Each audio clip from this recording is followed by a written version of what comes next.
Hi kids! Ang story natin ngayon ay tungkol sa babaeng makasalanan na pinatawad ni Jesus. Makikita natin ang story na to sa Luke chapter 7 verses 36 to 50. Isang lalaking nagngangalang Simon ang nagyaya kay Jesus na pumunta sa kanyang bahay at kumain na kasama niya.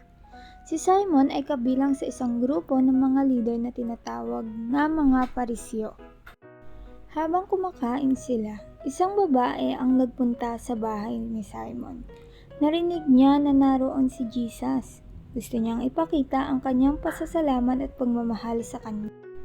Umiyak ang babae nang makita niya si Jesus. Nahugasan ng mga luha ng babae ang kanyang mga paa. Pagkatapos ay pinatuyo niya ang mga paa ni Jesus gamit ang kanyang buhok. Hinagkan niya ang kanyang mga paa at nilagyan ang mga ito ng mabangong langis. Alam ni Simon na ang babaeng ito ay nakagawa ng maraming kasalanan.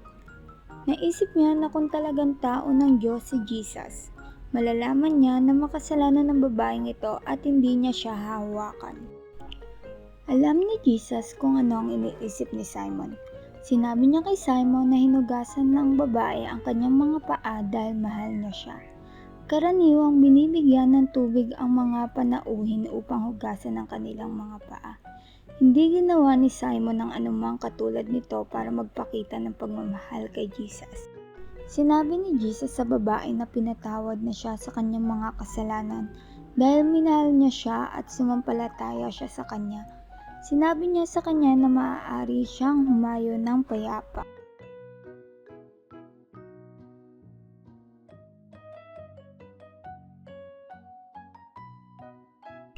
Jesus, maraming salamat po sa pagmamahal niyo sa amin. Salamat po dahil pinapatawad niyo kami kapag nagsisisi kami sa aming mga kasalanan. Tulungan niyo po kaming maging mabait, mapagmahal at masunurin sa inyo.